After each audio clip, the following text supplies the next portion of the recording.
dirt that's right here, we're sitting on right now, has been in my family for about 115 years. Our farm was started by my great-grandfather.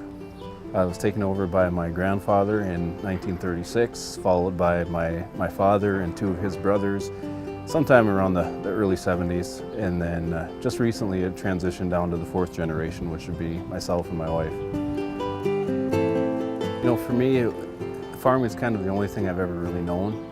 Never really had aspirations to do anything off of the farm. I spent my entire childhood, it seems like, riding next to my dad on the 4430 or on the floor of a 7720 combine. And ever since then, it's just something that's always, it's felt right to me and felt like where I should be in life.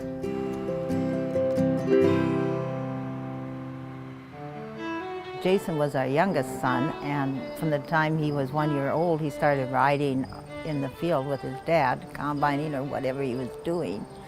And then when he was about 4 years old, they needed another combiner.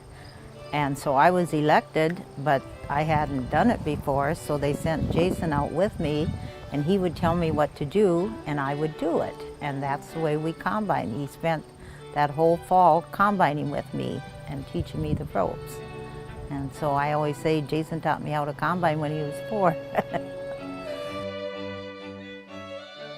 Well, as a young boy, our father made sure we were working, and probably by 7 or 8 years old. So we learned that work ethic, and land becomes part of your family. It seems like I know it's hard to understand, but you don't ever want to lose any of it. It's just nice to have that idea that it's going to be here in the family for a few more generations.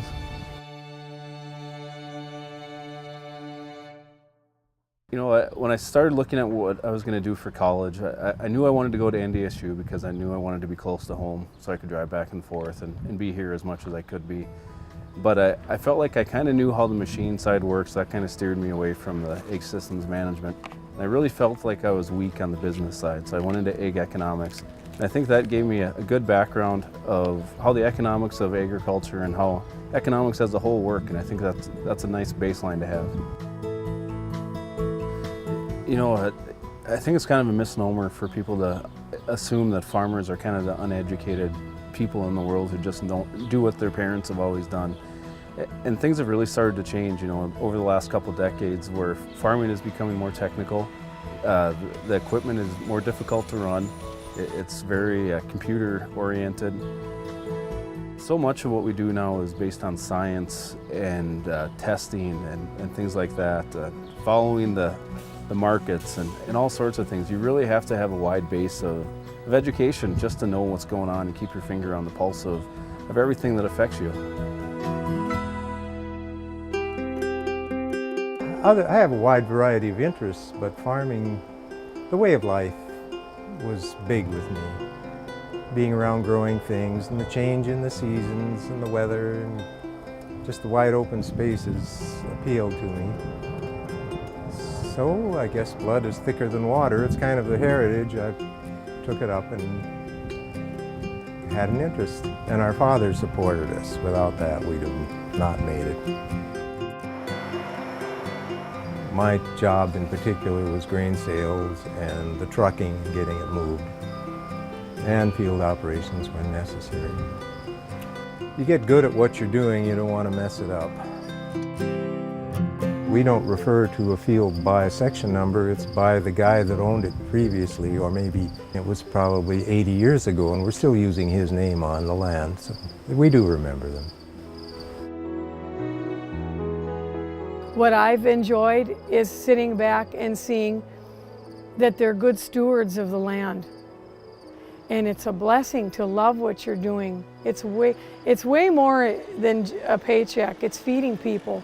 It's taking care of people, loving each other and seeing that others eat. That's what matters. That's what life's about.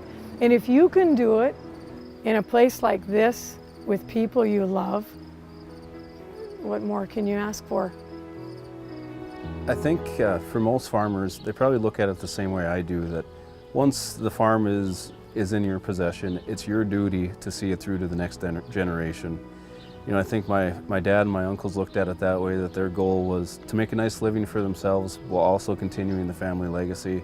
And I look at it the same way. You know, my sons are 7 and 4. They've got a little ways to go yet, but hopefully that gives me some time to build up a nice farm for them to continue on with in the future.